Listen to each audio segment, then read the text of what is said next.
When it comes to maximising my performance, the biggest issues that I need to overcome are overheating, dehydration, and very salty sweat, which is a particularly big problem because very soon I'm going to be competing in the toughest event of my entire life, racing 200 miles in the searing 40-degree heat. But I think I found the secret to success.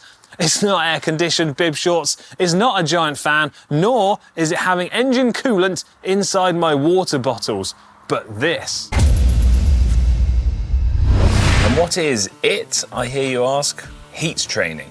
It's quietly revolutionised professional sport, and thanks largely to Core, they've made this type of training easy and accessible to all of us with their temperature sensor, which attaches to a heart rate monitor strap, and combined with a super clever app that logs your thermal stress and shows your progression. The great bit, the absolute icing on the cake, is that not only will it help my performance in the heat, but has also been shown to improve performance at cooler temperatures as well. Which makes it the perfect addition for my Unbound training. Heat training. It's not easy, but science tells me it is effective. I've got 1 month until Unbound. We need to go all in on heat acclimatization. This is my journey of suffering. In this video, I'm going to take you through my training, speak with some world-leading experts to get some guidance along the way, and also see just how much I improve in just 4 weeks, having visited the Precision Fuel and Hydration heat chamber at the beginning and end. What difference will it make?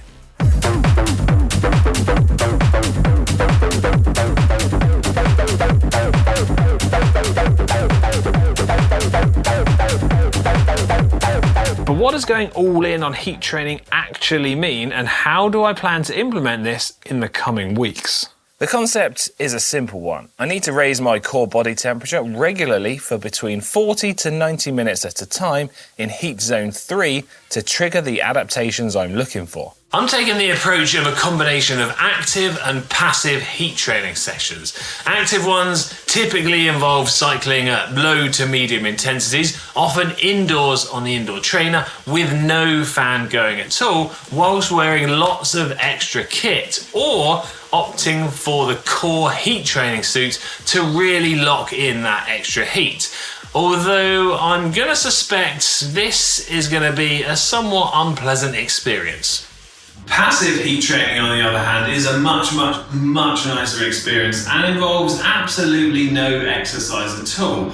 Now, my favourite thing to do is to visit the sauna, but you can also jump into a hot bath for up to 30 minutes. Now, in between my active training sessions, I have regularly been visiting the sauna, and this is great because it does the hard work for you by forcing your body to try to regulate its body temperature. As nice as a sauna or bath with scented candles sounds, it's not as effective as active heat training, and research suggests that it takes twice as long to get the adaptations from passive heat training as what it does with active. Now that's the simple explanation of the difference between active and passive heat training, both of which I'm going to be logging in the Core app, combined with the data collected by wearing the Core sensor when I'm cycling. But to understand the actual changes that occur to the body and how this is linked to performance improvements, we spoke to Olav Alexander Boo, an internationally renowned performance coach and sports scientist. Some of the changes that are happening in the body are well documented today, which is, for example, change in the plasma volume. And then also as a function of that, you also do have some secondary changes that are also occurring direct, or let's say hematologically, which is also a slight increase in hemoglobin mass too. But let's say the main thing that is changing is the blood volume, driven by an increase in the plasma volume in the body. But then also there are also other things happening in the body that are less documented. For example, that we see also that the simple things or basically complex but simple things like your cognitive abilities improves. Again, of course, can both, let's say, directly influenced by some of the other changes that are happening in the body. Neurological coordination, fatigue, and other things also are improving when you are basically exposing yourself to heat training. Now, heat training is something I never really thought I would do. And in the past, I've specifically said, I didn't think heat training was for me, but here I am talking through my experiences. And I really do believe and hope that heat training is going to help me and pay off come race day at Unbound, because my previous experiences of riding in the heat for the best part of 10 hours, well, that was in Mallorca a few years back, and then, well, things got pretty wild. So I had to sit down and wait in the shade. Finish is just down there. Do you want to just roll down a bit and then we'll come to a stop? Currently, my heat adaptation score within the core app is 0, 0, nothing. It's the lowest of the low and falls into the category of thermal rookie, which is actually the place where everybody starts until you log some meaningful sessions, which, in my experience, is gradually going to prove to be much, much harder than I ever first anticipated. But at the end of this process, I am determined to try to reach Heat Champion status, which is the highest level within the core app, and that describes it as unlocking your performance potential. I mean, I like the sound of that. To see what my performance is as a heat rookie, I visited our mates at Precision Fuel and Hydration, who stuck me in their heat chamber and recorded my power output, heart rate and sweat rate to get my baseline stats. In my first session, I had a starting power of 247 watts and an end power of 180 watts, with an average heart rate of 143 beats per minute. Now, from my experiences so far, I am going to say it is tougher than I expected to reach heat zones 2 and 3, which are the most effective zones to be in for the adaptations to occur. Heat zone 1 doesn't really generate enough body heat for anything meaningful to happen, and then heat zone 4 is broadly considered to be too high to really maximize what your body is capable of, and those zones should be avoided. Now, unlike heart rate or power zones, your heat training zones are the same for everybody across the board. It doesn't matter of your age, your fitness levels, which means it's different to your heart rate or power zones, which vary depending on how fit you are and of course how old you are. Okay, so heat training zones are the same for all of us, which helps to make things easier to understand. And having really started to get my teeth stuck into the sessions, I finally started to see progress within the app. After 13 sessions, I've progressed out of the thermal rookie stage and into heat accustomed. Things are on the up. Why does this never get easier? Another day, another heat session. But progress is being made.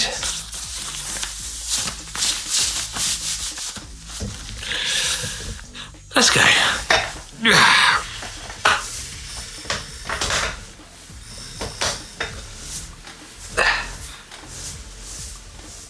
I want to be clear, it's not just been plain sailing. Morning dog walk. Come on. This is actually one of the things which has made heat training more difficult. Because life, you've got to walk the dog, you've got to do your jobs, you've got to commute to work, you've got to go to work. And like all amateur racers and people trying to improve around a day-to-day job, you've got to fit your training in. And this is the thing we're doing, heat training. It's one more thing to add into the mix, which just makes life that little bit more complicated. Anyway, the good news is I've now surpassed thermal rookie. I've now survived level 2 of my heat acclimatization, and I'm now into level 3 with a second from top level. And this week, I've got what I can only describe as the icing on top of the cake in terms of my heat training, because I'm going down to see the guys at Precision Fuel and Hydration to get back into their heat chamber, or as I called it before, aka the sweaty chamber of doom. So here we are, right back where this all started when I did my very first heat session and test to give a baseline of how my body reacts to the heat. And all being well, we're going to recreate this test today, and fingers crossed, the heat will have less of an impact on my body. I'm also joined by my old pal Dan today, who's going to be conducting the very same test. Right, to the tests. This test lasts close to 1 hour, and it's the first of 5 sessions I'm doing here in my final preparations. So technically, there could still be room for further improvements, and I'm estimating by the end of this, I really hope to have reached heat champion status. Anyway, seeing as watching me ride indoors while sweating excessively for 1 hour isn't really all that exciting, let's skip to the good part, the results. Right, Lindsay, first and most important question. Have I made progress on my heat training? Yes, you certainly have. This is brilliant, brilliant news. And then in terms of my first test compared to the one that I've done today, what are the difference in numbers and what does that actually mean? Yeah, so you had a 13% improvement in your power output versus the previous session. But importantly, if we express that like relative to your heart rate, so your external work relative to your internal effort, improved by about 30%. So what is this gonna essentially mean for me come race day at Unbound? It'll mean you'll be able to push more watts for less heart rate, and so it'll feel a little bit easier. And particularly if it is reasonably warm out there, you'll be able to tolerate those conditions much better. Okay, so all in all, do you think we can count my heat training so far as a success? I'd say so. I'd say so. Happy days. Well, thanks, man. No worries. Good. Well, there you go. Heat training completed. Well, almost, because as I said, I've still got a few more sessions to go, but thanks to the magic of video editing, here is my core heat training score after my last few sessions. Now, while I totally appreciate heat training might not be for everyone, the science behind it is pretty damn solid, and I genuinely believe is going to be a big help to unlocking the best performance I can possibly do at Unbound. But what do you think? Well, let me know in the comments section down below if you've ever done heat training yourself, or if it's something you are interested in. And of course, as always, if you enjoyed this video, give it a big thumbs up. And if you want to actually see how I get on Unbound, subscribe to GCN. Right, see you in the US.